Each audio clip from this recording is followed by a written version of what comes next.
I would definitely suggest everyone to research as much as they can about the problem. Go out there, go to the hospitals, go talk to patients, go talk to as many people as you can. All of this you can do without letting go of your current job or your current commitments, right? So do that and then venture out into figuring out the solution.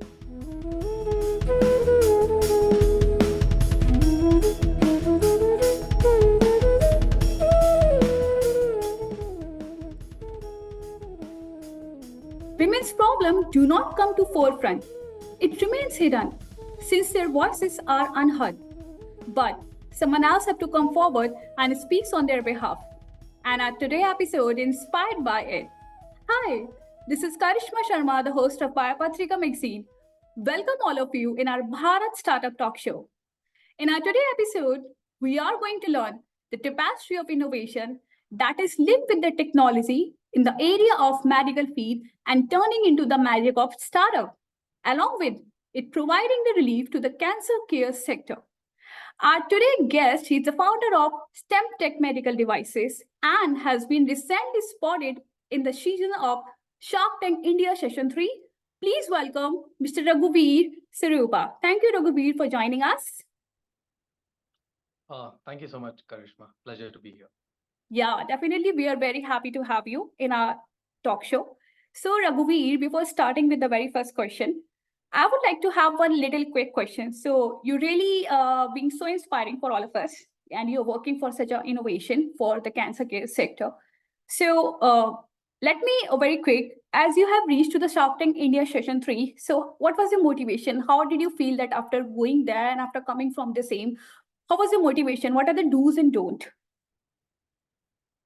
So it's actually a long answer if you were to ask about my Shark Tank journey because it's been a work, it's been going on for about a little over 4 to 5 months, right? Okay. So I think the application started somewhere in August, if I'm not wrong. Okay. And then you go through various stages and finally get selected to pitch on the show, right? Okay. So, if you were to categorize the do's and don'ts, the do's essentially are apply as quickly as you can when the applications are out, give your best for the application, and try to emphasize on the impact of your work in the application. And not many things that I can share in terms of don'ts because all the instructions are laid out pretty clearly, right? This being a TV production has an elaborate plethora of teams that work with each and every startup to ensure that all protocols are followed. So it's been a great experience overall, regardless. Okay, that is something really great that we have collected in a point of small information, and it definitely gonna be Right. helpful for all the learners who are going to paste their ITSU in the same season or the different. So let me start with the very first question. Like we are dealing with different problems in the world, a lot of disease are there, and recently we Yeah. came across with the COVID. Your idea of motivation to working on the area of cancer, how this motivation came and why did you selected that area of your concept is Eva Scalp Cooling? How did it pop up in your mind? I just wanted to know over the same. So I started my career in healthcare industry. I have been part of this for the last 11 plus years, right? And it wasn't a problem that I was, uh, how do you say, it wasn't something that I researched, found out, and then thought I'll do a solution. But it's something that seemingly happened through the course of my life, right? As I did mention, my aunt was experiencing this. I got to see firsthand the detrimental side effects of chemotherapy, the impact that it could have. Also, earlier when I was working for an oncology company, which is and working in their breast cancer team, I did hear a lot about the side effects that it could cause and the discomfort that it causes patients and the quality of life. So many aspects such as these, which is the actual work experience followed by life experiences, that eventually led me to arrive at this problem. And even before I started solving this problem, I knew this problem in depth, right? A very strong understanding and conviction about this problem. So it's definitely helpful. So that's how I started, and then what rest was more of an execution of identifying, doing the R&D, and finding out the right solution. Yeah. So, what I summarize that your motivation came from your experiences that you had earlier, means you're Yes, working, you have worked, right? That was your motivation yes, throughout this. yes, That is really great to know that a person can inspire like whatever wherever they are working, and you got such a wonderful idea. That's really applaudable. So, my second question is. That you have done this concept of cooling cap and this the cooling cap along with the for different age group. So when it comes to the children who are, let us say for 5 years of age, and you're providing them cooling cap and it having some particular temperature, obviously, because person used to wear it for 3 to 5 hours. So what do you think that will it impact their health, especially the who has very low immunity to hold such a cooling cap on their head? So just to uh, make a small correction, this therapy is not recommended for children as of today, right? Okay, So it is only recommended for adults, right? okay, And that's the first point. And the second point, with respect to the discomfort associated with cooling.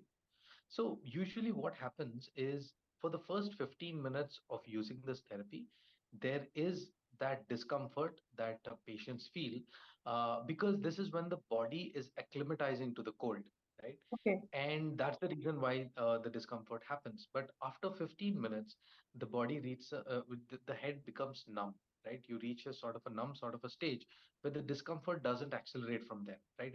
And whether it is 2 hours or 3 hours or 5 hours, is relatively tolerable because now the body has reached that set. Right? So okay. that's how the patient experience is. Okay, so that was the concept. Okay, now this is something very clear. So we can say that for any age, okay, let us say for old age also, the oldest people who have not having such immunity, who is really prone to the cold water even, and if they are wearing Yeah. such cold caps, so you have given already this backup solution for the same. That's really great to know. I guess it will create a boom. So my Yeah. third question is, Raghuveer, when it comes to funding, especially in the area of biotechnology, because in India we don't have such much scope. If we talk about the technology, let us say bionic eye concept that was came earlier in different countries, foreign countries, but due to the high cost, it was unable to came moreover and implement in the hospitals even today. So, what do you think that? How did you approach for such funding agency that how your idea or your innovation will definitely gonna bring the change in the cancer sector? So it's a it's a good question because especially in healthcare or medical devices, the extent of support or funding or the level of what do you say awareness that is required among the investors is not existent as of now, right? And the second point is, especially for medical devices that deal in hardware, right? The risk is even higher because the investment has to go upfront, right? Okay, So it's really up to the founder to try and navigate this journey, to try and set meaningful milestones, right? So it's how do you showcase that you're able to deliver what you promise to the investor, right? So it could be the prototype completion, it could be the lab certifications, it could be certain quality certifications, it could be certain regulatory approvals, right?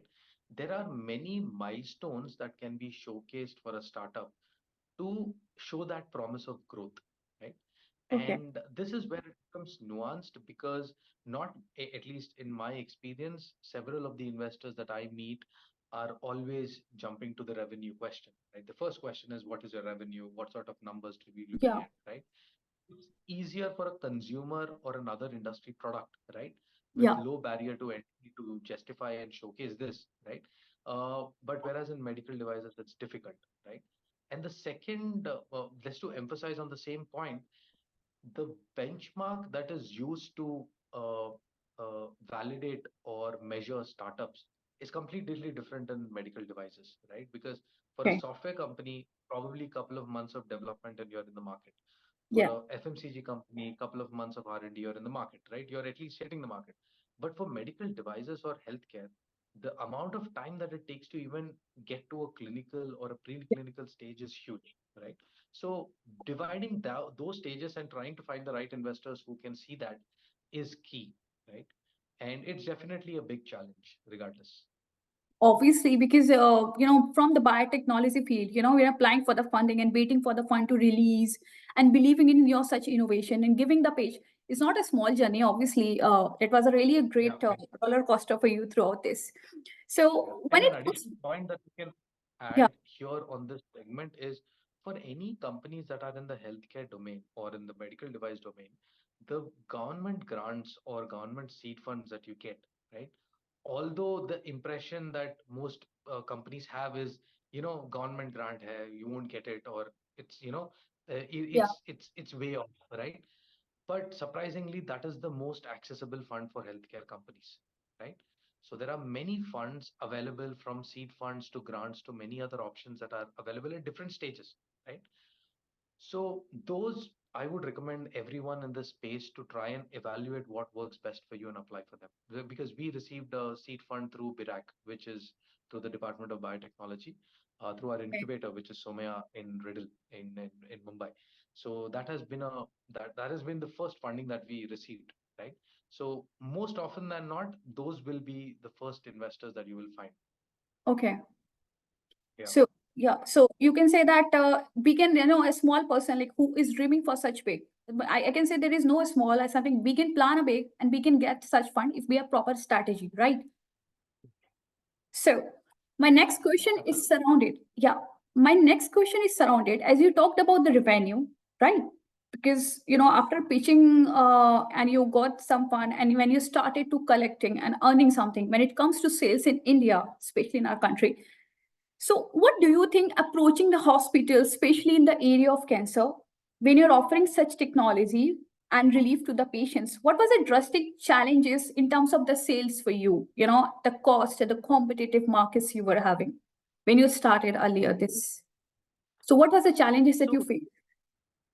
yeah, so hospital selling by definition is very difficult in the B2B space, right? Okay. And over and above that, when you're going to sell capital equipment, it is all the more challenging because the number of approvals and the processes that are followed to onboard or purchase capital equipment are fairly high. Okay.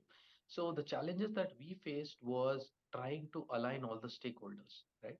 So we have to align the clinical team, the biomedical team, the procurement team, the management or the key decision makers, and many other people along the way who need to align and move the process forward, right? So it's not just the doctor being convinced or just the procurement being convinced or biomedical being convinced, right? It has to be everyone. Even if one person is not convinced, the chances are you will not be able to onboard that hospital. So the biggest challenge is convincing and aligning and bringing all the stakeholders on a single platform. Okay. So, that was the biggest challenge for you during the entire Yes, journey. Okay. yes. So, okay, that's it really great to know that because you have given the very raw experiences which you have gone through. Because this is something very challenging to work in such a medical field area, and working out with such a good sale is really a difficult task. So when it comes to from local to global, if I goes to the US FDA approval you were talking about in the Shark Tank India also.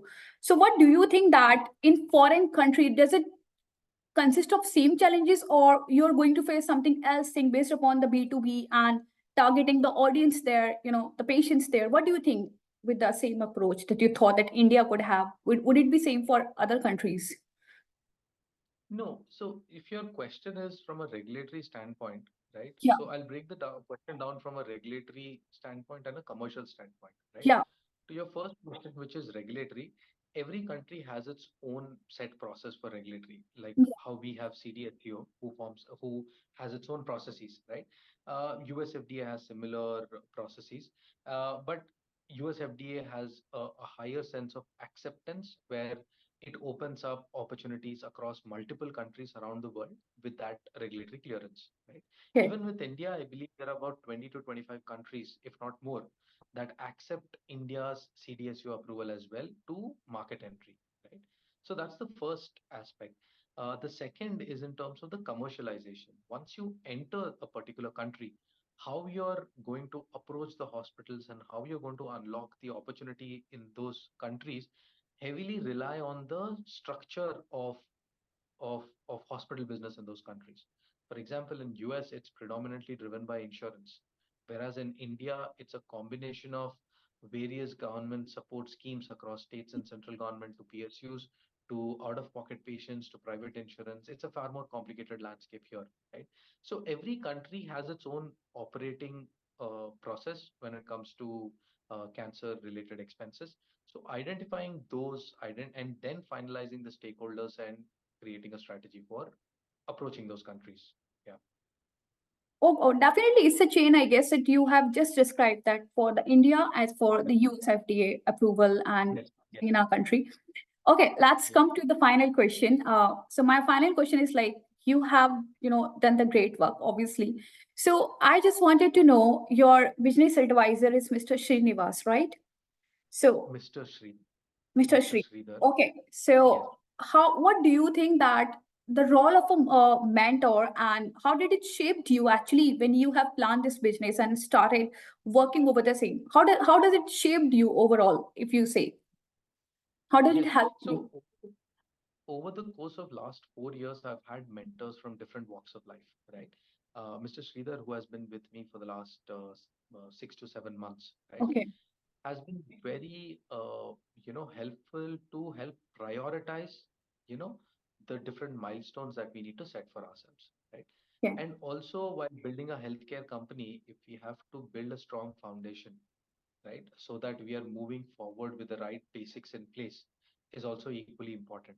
So someone with that sense of wisdom and experience of running huge companies, when they come on board, they definitely give you that perspective, right? Okay. Because in startups, more often than not, we look at addressing problems that keep coming up across different teams, right?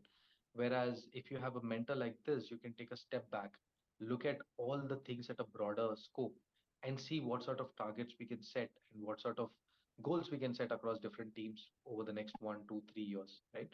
It brings in that sort of perspective, which is immensely helpful because for a founder who's or a founding team that is working day in, day out, it's very difficult to get their head out and look at the long term view. Yeah, that's really been challenging somehow. But yeah, you Yeah. have learned something, and that's we can see that in form of innovation and especially the cancer area that you have done. I hope to see you that you will going to come up with another type of tremendous solution for other disease also. So one last thing, what message do you like to give to all our inspiring preneurs who are going to planning their future in the area of medical field, especially with the technology? Any field of So, advice? so the advice would be to really understand the problem better, right? Yeah, as in, before even you jump to the solution or the device or the technology, it's really understanding the problem inside out, right? I think spend a lot of time talking to patients, doctors, hospitals, as many stakeholders as you can to get multiple perspectives on this problem. Only Okay. when you see that there's an opportunity, right, to actually disrupt or to create value in this space, then get into the technology. Because I think technology you can eventually figure out, right? But if the core or the crux of the problem is not as strongly identified, then it could be a problem. So I would definitely suggest everyone to research as much as they can about the problem. Go out there, go to the hospitals, go talk to patients, go talk to as many people as you can. All of this you can do without letting go of your current job or your current commitments, right? So do that and then venture out into figuring out the solution. Yeah, thank you so much for inspiring word. I hope all the preneurs who are going to watch this will definitely want inspired with this knowledgeable and this wonderful episode that I had with us. So thank you so much, Raghuveer, for joining us. We are very happy once again, and we wish you a luck for your product. Hope to see you on the other side. Thank you. Thank you. Thank you so Thank much for having me. Thank thank you. you. Welcome.